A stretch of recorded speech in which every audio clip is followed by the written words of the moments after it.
নমস্কার বন্ধুরা, আশা করছি আপনারা সকলেই ভালো আছেন।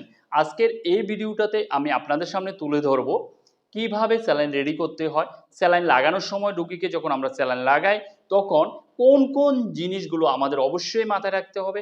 তারপর স্যালাইন চলাকালীন কোন কোন জিনিসগুলো আমরা দেখব। তার সাথে সাথে স্যালাইনটা শেষ হওয়ার পর আমরা কিভাবে রোগীকে ব্যথা না দিয়ে স্যালাইনটা খুলে নেব, সেই বিষয়গুলো আজকের এই একটা ভিডিওতে আমি আপনাদের সামনে সম্পূর্ণ তুলে ধরার চেষ্টা করব। আর প্র্যাকটিক্যালি যখন আমি রুগীকে স্যালাইনটা লাগাচ্ছি সেটাও আপনারা দেখে নেবেন। তার সাথে সাথে যখন স্যালাইনটা শেষ হয়ে যাবে সেটা কিভাবে খুলে নিচ্ছি সেটাও আপনাদের প্র্যাকটিক্যালি দেখিয়ে দেব। তাহলে চলুন এখন আমি শুরু করছি। এখানে দেখুন আমি রুগীকে স্যালাইন দেওয়ার জন্য যে যে জিনিসগুলো প্রয়োজন সেগুলো নিয়ে নিয়েছি। প্রথমে নিয়েছি একটা আমি সার্জিক্যাল গ্লাভস, তারপরে নিয়েছি আইভি সেট, তারপরে চিকিৎসক যে স্যালাইনটা রুগীকে অ্যাডভাইস করবে সেই স্যালাইনটা আপনারা নিয়ে নেবেন। তার সাথে আমি নিয়েছি এখানে দুটো কটন সোয়াব। একটাতে আমি অ্যালকোহল দিয়ে ব্যবহার করব রুগীকে স্যালাইন লাগানোর পূর্বে জায়গাটাকে ক্লিন করার জন্য, আর আরেকটার কটন সোয়াব যেটা আমি যখন রুগীর স্যালাইনটা শেষ হয়ে যাবে তখন খোলার জন্য ব্যবহার করব। তারপর এখানে আমি এডিসিভ ট্যাপ নিয়ে নিয়েছি যেটা দিয়ে আমি নিডেলটা রোগীর শরীরে লাগানোর পর সেটাকে আমি ফিক্সড করব। তারপর আমি এখানে নিয়েছি টর্নিকেট। টর্নিকেটের পরিবর্তে আপনারা, অর্থাৎ টর্নিকেট যদি না থাকে সেক্ষেত্রে আমরা যে আইভি ড্রিপ বা স্যালাইন সেট ব্যবহার করি তার টিউবও এভাবে কেটে আপনারা ব্যবহার করতে পারেন। তার সাথে যদি চিকিৎসক রোগীকে কোনো ইঞ্জেকশন স্যালাইনের মধ্যে দেওয়ার জন্য বলে থাকে তাহলে অবশ্যই একটা সিরিঞ্জ এবং যে ইঞ্জেকশনটা অ্যাডভাইস করবে সেই ইঞ্জেকশনটা আপনারা নিয়ে নেবেন। এই জিনিসগুলো থাকলে আপনারা যখন রুগীকে স্যালাইনটা লাগাতে যাবেন তখন কোনো জিনিস আর আপনাদের খোঁজাখুঁজি করতে হবে না। এবার আমি আপনাদের দেখিয়ে দেব এই স্যালাইনটাতে যখন আমি আইভি সেটটা প্রবেশ করাবো বা আইভি সেটটা স্যালাইন সেটের মধ্যে কানেক্ট করব সেক্ষেত্রে আমাদের কোন কোন জিনিসগুলো লক্ষ্য রাখতে হবে। প্রথমে এই জিনিসগুলো, বিশেষ করে যে স্যালাইনটা আপনারা রোগীকে দেবেন সেটা IV set, surgical gloves, syringe এবং তার সাথে যে ইঞ্জেকশনটা চিকিৎসক দেবে এই জিনিসগুলোর এক্সপায়ারি ডেট অবশ্যই দেখে নেবেন। এবার আমি আইভি সেটটা খুলে নিলাম। খুলে নেওয়ার পর এই যে নিডেল যা কানেক্টারের সাথে লাগানো থাকে সেটাকে ভালোভাবে টাইট করে নেবেন, কারণ অনেক সময় এগুলো ভালোভাবে লাগানো থাকে না, তখন আমরা যখন এটা রেডি করতে যাব এটা নিচে পড়ে যাওয়ার সম্ভাবনা থাকে। তাই প্রথমেই আইভি সেট বা ড্রিপ সেটটা খোলার পর আপনারা নিডেলটাকে ভালোভাবে লাগিয়ে নেবেন। এবার আমরা আইভি সেটের বিভিন্ন পার্টগুলি একটু জেনে রাখি। দেখুন, এটাকে বলা হয় ড্রিপ চেম্বার। এটাকে বলা হয় যে জিনিসটার মধ্যে ক্যাপ লাগানো আছে এটাকে বলা হয় স্পাইক, যেটা আমরা এই স্যালাইনের মধ্যে প্রবেশ করাবো। এই যে স্পাইকের মাথাটা ক্যাপ করা আছে বা ক্যাপ লাগানো আছে, ক্যাপটা খোলার পর এই জায়গাটাতে কিন্তু কোনো ধরনের হাতের বা কোনো জিনিসের টাচ এখানে লাগানো যাবে না, এতে করে রোগীর ইনফেকশন হতে পারে। এই সম্পর্কে বিস্তারিত জানতে হলে আপনারা আমার চ্যানেলে ভিডিও আছে, সেটা দেখে নিতে পারেন কি কি ক্ষতি হতে পারে এর ফলে রোগীর। এটা হলো এয়ার দেওয়ার জন্য, অর্থাৎ আমরা যখন এই স্পাইকটা স্যালাইনের মধ্যে প্রবেশ করাবো তখন এই জায়গাটা এভাবে খুলে দিলে তাহলে এই স্যালাইনটা দেওয়ার সময় অটোমেটিক এয়ার পাবে। আর এটাকে বলা হয় রেগুলেটর। এটা দিয়ে আমরা স্যালাইনের স্পিড বাড়ানো, কমানো বা বন্ধ করা এই সমস্ত কাজগুলো করে থাকি। তারপর এই যে একটু হলুদ রঙের জায়গা দেখছেন এটাকে বলা হয় ইনজেকশন সাইট। যদি রুগীকে স্যালাইন লাগানোর পর কোনো ইনজেকশন দিতে হয় আইভি ড্রিপে ছাড়া, অর্থাৎ স্যালাইনের মধ্যে ছাড়া কোনো ইনজেকশন যদি রুগীকে ডাইরেক্ট দিতে হয় সেক্ষেত্রে আমরা এই যে ইনজেকশন সাইট এটার ব্যবহার করতে পারি। আর এটাকে বলা হয় কানেক্টার, যার সাথে নিডেলটা কানেক্ট করেছে। এবার আমি কিভাবে স্যালাইনটা প্রবেশ করাচ্ছি সেটাও দেখিয়ে দিচ্ছি। স্যালাইন প্রবেশ করানোর আগে অবশ্যই আপনারা এই যে রেগুলেটরের যে চাবিটা থাকে, অর্থাৎ যে গোল আকারের এটা থাকে, এটাকে পুরোপুরি নিচের দিকে নামিয়ে দেবেন।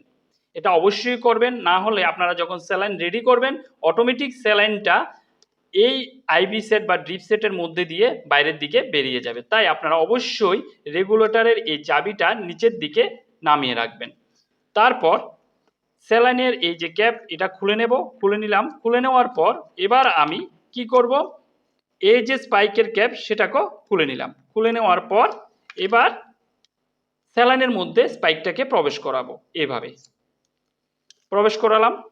প্রবেশ করানোর পর অনেকে কি করে, যখন এয়ার ফ্রি করে, অর্থাৎ আমরা যখন আইবি সেটটা বা ড্রিপ সেটটাকে এয়ার ফ্রি করব, তখন অনেকেই লাগানোর সাথে সাথেই এই যে রেগুলেটরের চাবি সেটাকে খুলে দেয়। এমন করবেন না। প্রথমে আমরা ড্রিপ চেম্বারের মধ্যে স্যালাইন নিয়ে নেব।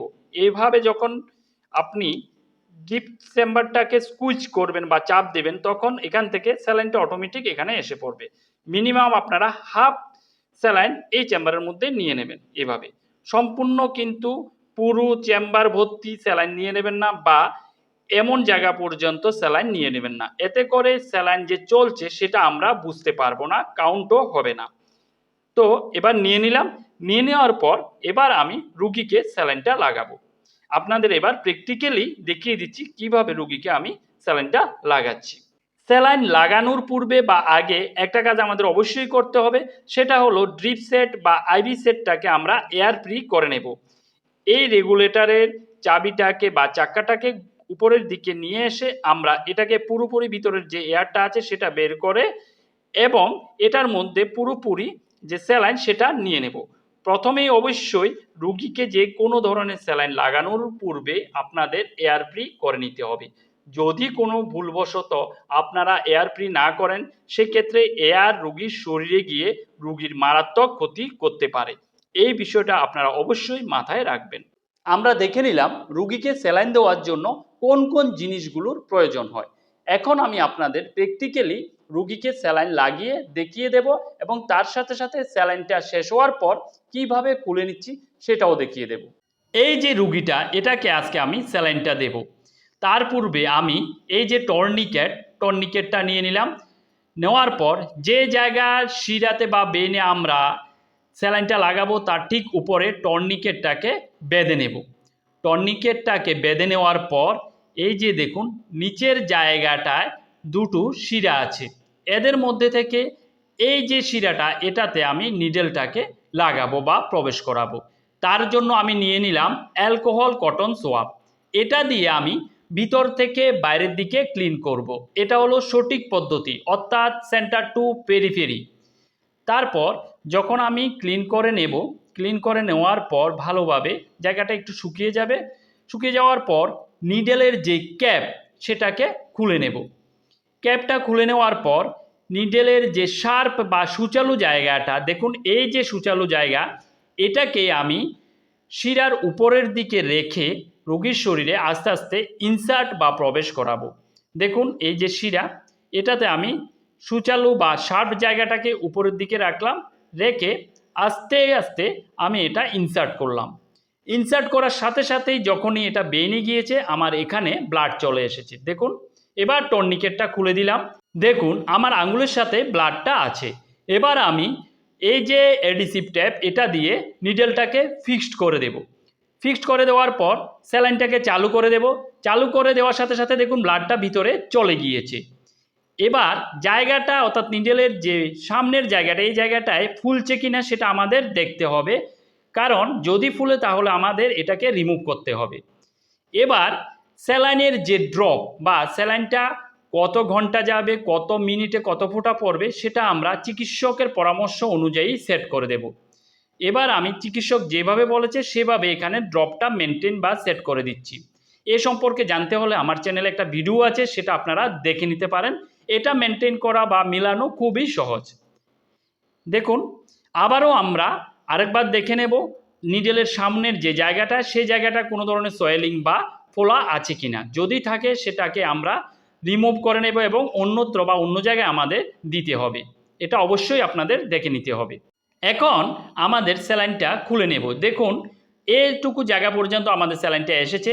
অনেকে কি করেন, অনেকে স্পাইকের জায়গাটা, অর্থাৎ এই জায়গাটা আসা পর্যন্ত অপেক্ষা করেন। এতে রুগীর শরীরে টিউবের মাধ্যমে অনেক সময় যদি স্পাইকের থেকে নিচে স্যালাইনটা নেমে যায়, সেক্ষেত্রে এয়ার বা বাতাস প্রবেশ করতে পারে। তাই আমি রেগুলেটরের যে চাকাটা আছে সেটাকে সম্পূর্ণ নিচের দিকে নামিয়ে দিচ্ছি এবং স্যালাইনটাকে বন্ধ করে দিচ্ছি। এই যে দেখুন রেগুলেটরের যে চাকা বা চাবি, সেটাকে আমি সম্পূর্ণ নিচের দিকে নামিয়ে দিলাম। নামিয়ে দেওয়ার পর আমার যে স্যালাইন সেটা এখন বন্ধ হয়ে গিয়েছে। দেখুন এখানে স্যালাইনটা আর ফোঁটা ফোঁটা পড়ছে না। এবার আমি আস্তে আস্তে করে এই যে নিডেলটা রোগীর শরীরে লাগিয়েছি সেটাকে খুলে নেব। খুলে নেওয়ার জন্য আমি নিয়ে নিলাম নর্মাল কটন সোয়াব। এবার নর্মাল কটন সোয়াব নেওয়ার পর যে এডিসি ট্যাপটা দিয়ে নিডেলটাকে ফিক্সড করেছি সেটাকে আমরা প্রথমে রিমুভ বা খুলে নেব আস্তে আস্তে করে, যেন রোগী ব্যথা না পায়। খুলে নিলাম। খুলে নেওয়ার পর অনেকে কি করেন, কটনটাকে খুব চাপ দিয়ে নিডেলের মধ্যে ধরে তারপর নিডেলটাকে বের করেন। এমন করবেন না, এতে করে রোগী খুব ব্যথা পাবে। কটনটাকে হালকাভাবে ধরে নিডেলটাকে এইভাবে সোজাসুজি আস্তে বের করে এবার কটনটাকে চাপ দিয়ে ধরবেন। এতে করে কিন্তু রুগী খুবই সামান্য ব্যথা পাবে, না হলে কিন্তু রুগীর খুব ব্যথা হয়। যদি ভিডিওটা আপনাদের কাছে ভালো লাগে তাহলে চ্যানেলটাকে অবশ্যই সাবস্ক্রাইব, লাইক ও শেয়ার করবেন। আর এই ভিডিওটা সম্পর্কে যদি আপনাদের কোনো কিছু জানার থাকে তাহলে আমাকে অবশ্যই কমেন্ট করবেন, আমি রিপ্লাই দেওয়ার চেষ্টা করব। সকলে ভালো থাকুন, সুস্থ থাকুন। নমস্কার।